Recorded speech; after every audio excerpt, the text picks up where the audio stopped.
Welcome back. So in our first video, we discussed how to use art to hone our ability to abstract, or in other words, extract and learn and develop our capacity for this abstracting technique and use it for real personal growth. Everything discussed in this channel will have an accompanying reading that will help you internalize these concepts. I'll let Aldo recap the first video briefly though, and we will then build from there. Aldo? Thanks, Rob. The first video was about two papers that I advise you read when you get a chance. One was about us, and I wanted to emphasize that about us is about the fact that not only my artwork but my educational approach are two different things, but they're combined. My art site is where people actually buy my art, and in that site I had written several different things. Mostly these new papers I'm writing about were part of that.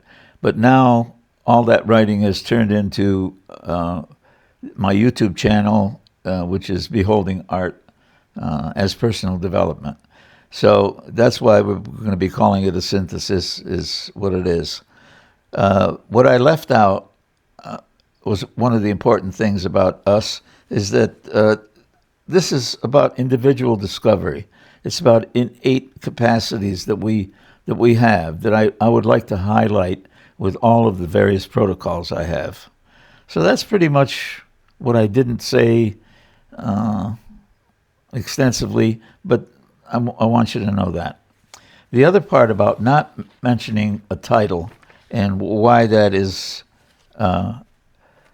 in a word, I was trying to emphasize again that viewing art is a co-creative process.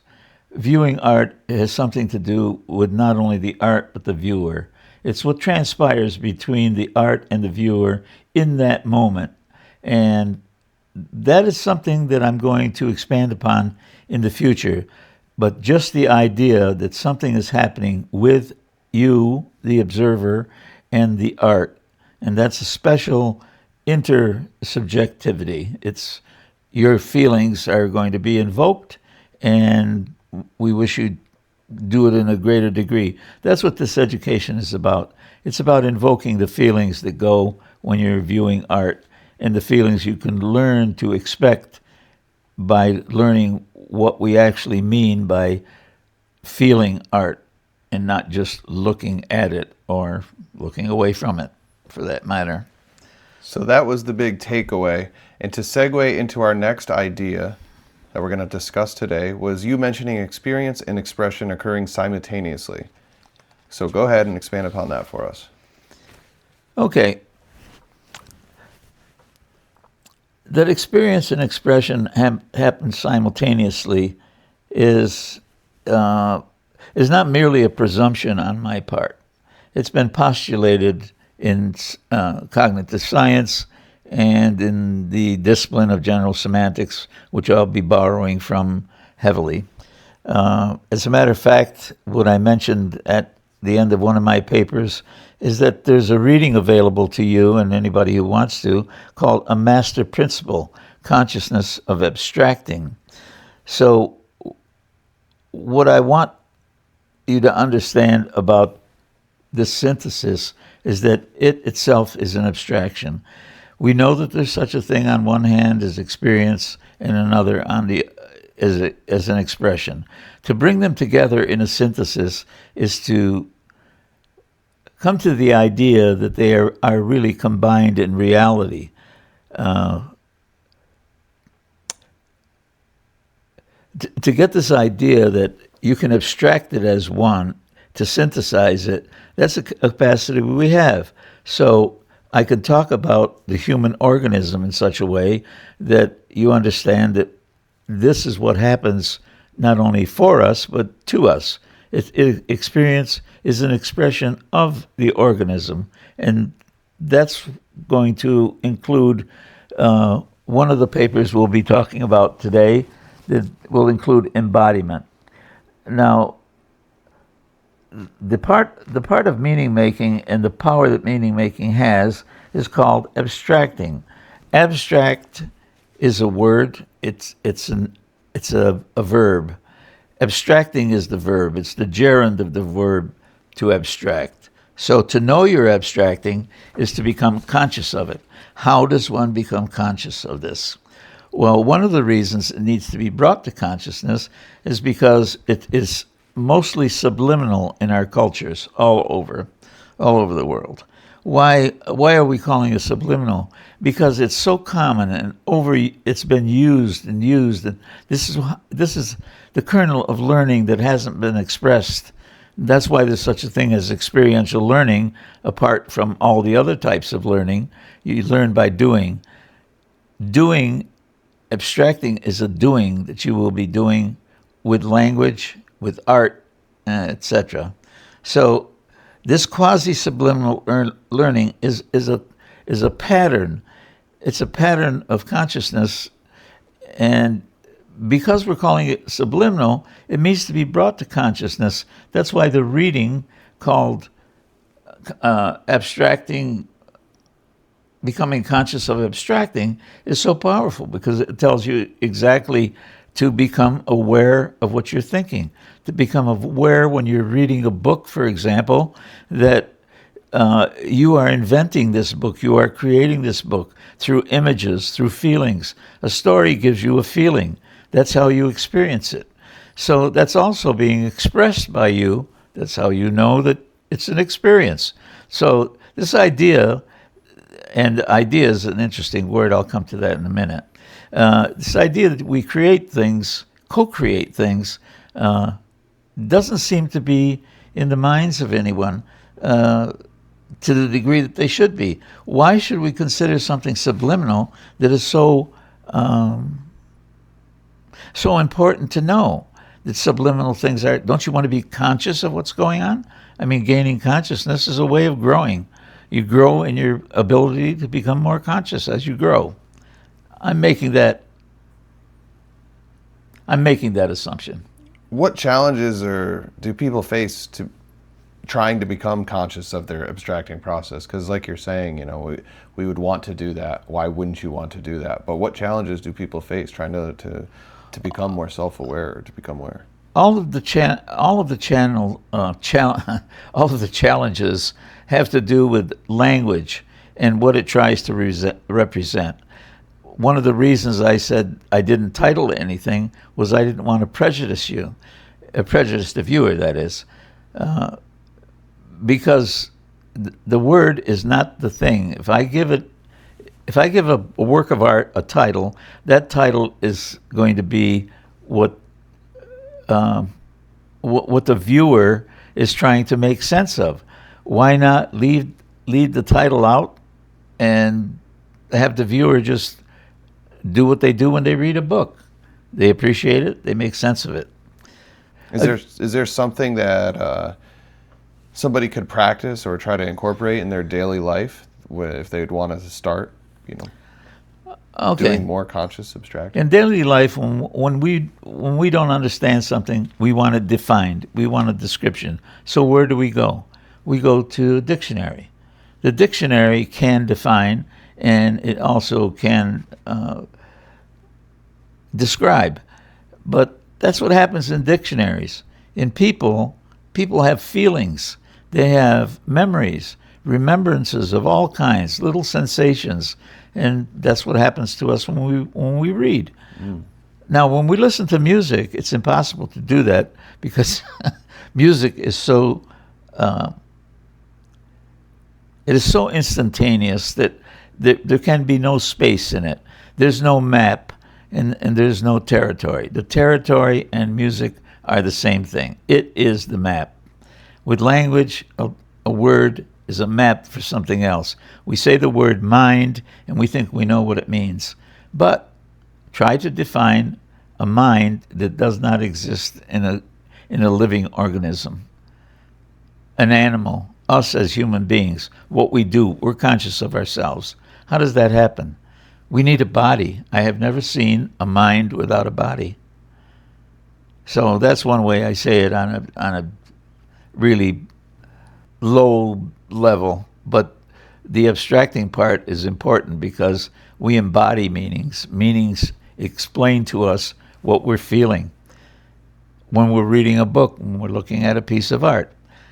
So I also mentioned the word idea. So what is an idea?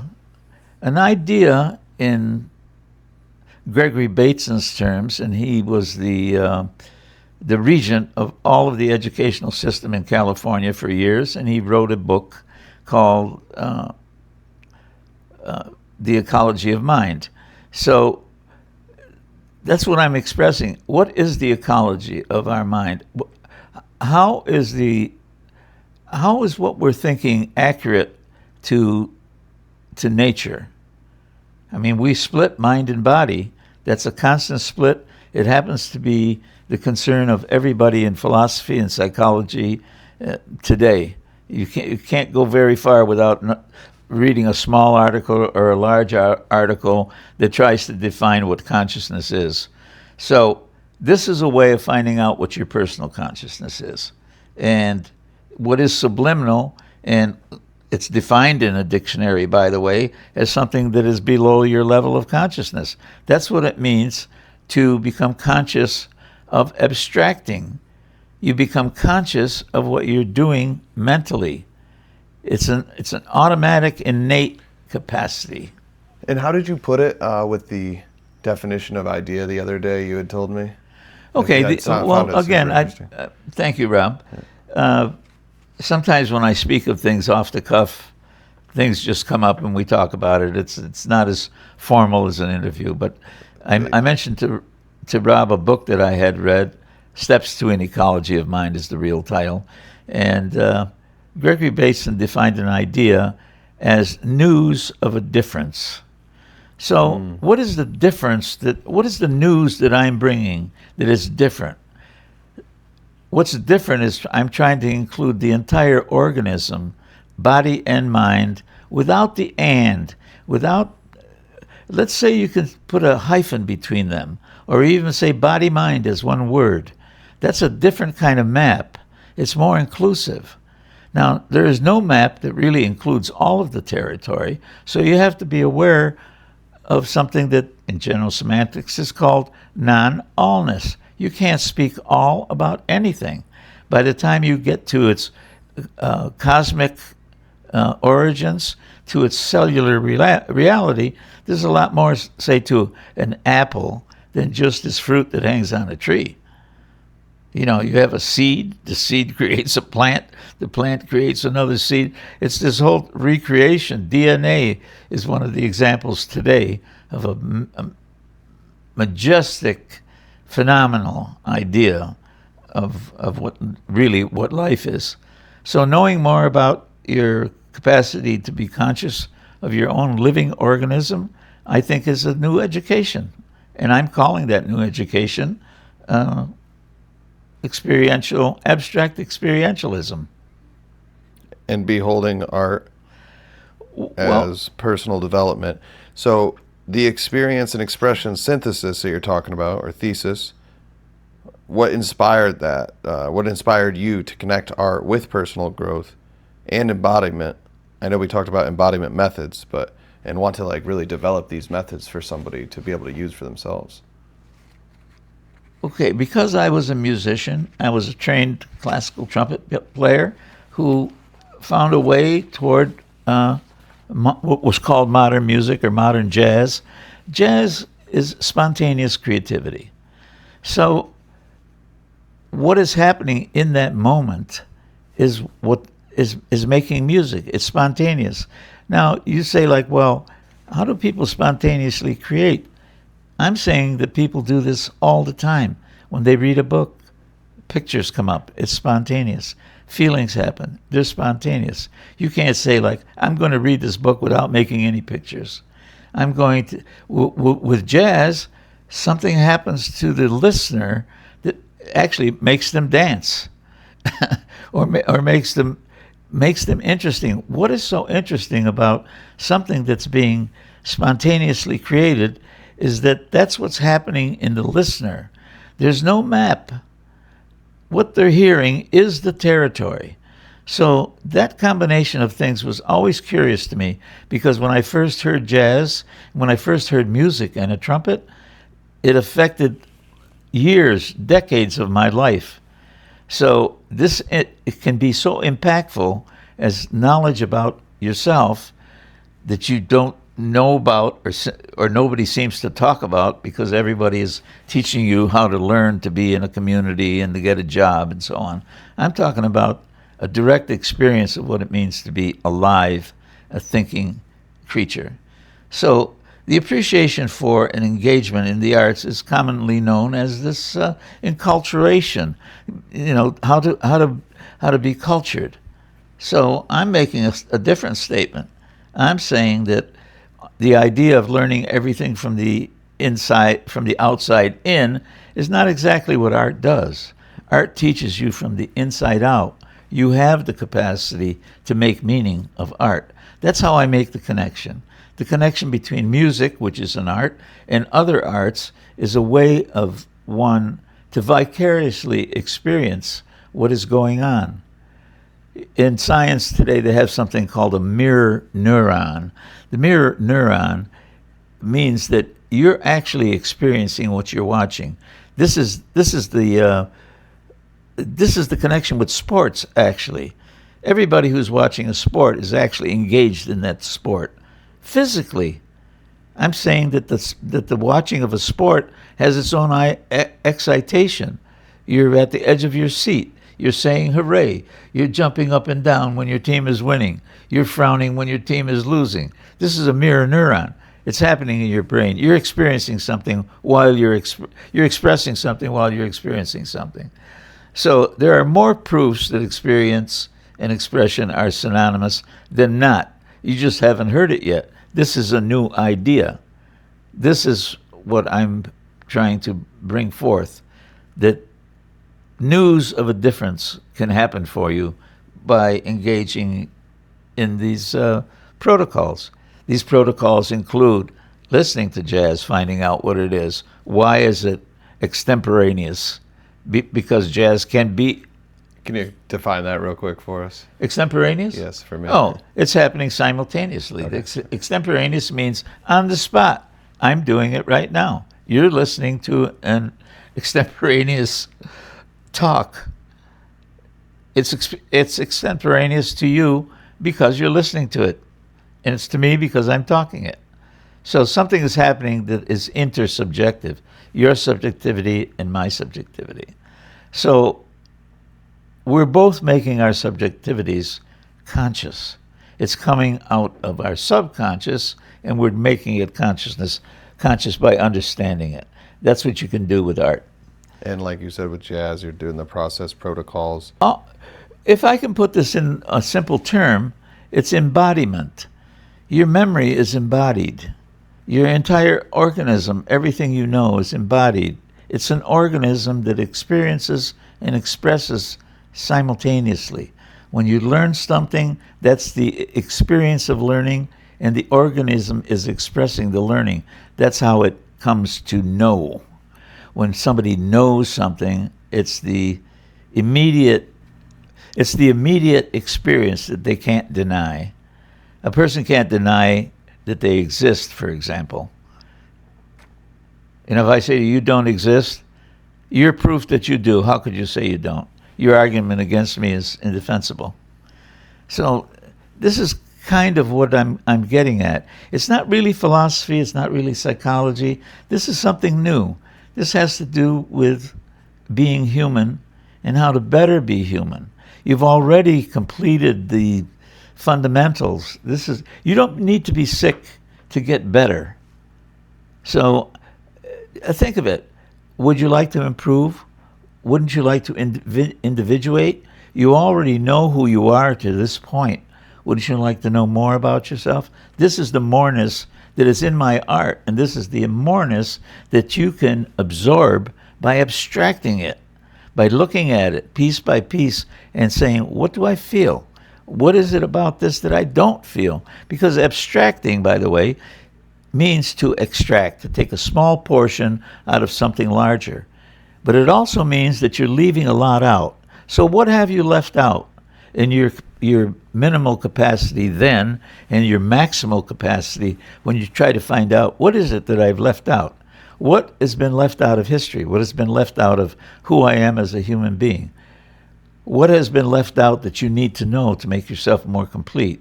It exists. You need to get it to be an expression and an experience of your own. You need to own what you don't know as well as what you know. And you need to own the responsibility of gathering the information that's going to make you more informed about yourself, more informed about the world. You can't do that by just looking. You have to behold it. It's an amazement. If anybody asks me, what does it mean to be spiritual? I would say it means to be amazed at yourself and amazed at everything. You're not only human. That term disgusts me. Humans are more than the word only. Leave the word only out. Figure out what human really means. Because to this point, most of us, including myself, and I've been after this for a long time. So I believe in this. I believe in beholding. Yeah, in a nutshell, beholding art as personal development could influence the future of art, or how somebody views art anyway, their learning consciousness. Exactly. And, you know, in art, I'm going to cover this and why art is a gift in the next time we have one of these interviews, because this gift is something that everyone already has, and it's a way of gaining what you already own. This capacity to abstract is something that one needs to learn, because what is the difference between seeing, looking, and beholding? Beholding is a certain type of amazement. So I use the term specifically for that. I want it to be abstracted as something that's not just looking, that it includes feeling. If you're not feeling, you haven't gotten the message yet. Every artist wants his message to be, feel this, feel this. But he can't force you to feel. You have to work at it a little. Thank you, Aldo. Always a pleasure listening, learning, extracting, and I look forward to our next conversation. Again, we encourage anyone interested to check out the links with the readings. As with reading, like you had mentioned, you're indeed co-creating. So it's an exceptional way to familiarize yourself with the topics we plan to discuss on this channel. Thank you, Rob, for giving me the opportunity to express. I hope I haven't overexpressed.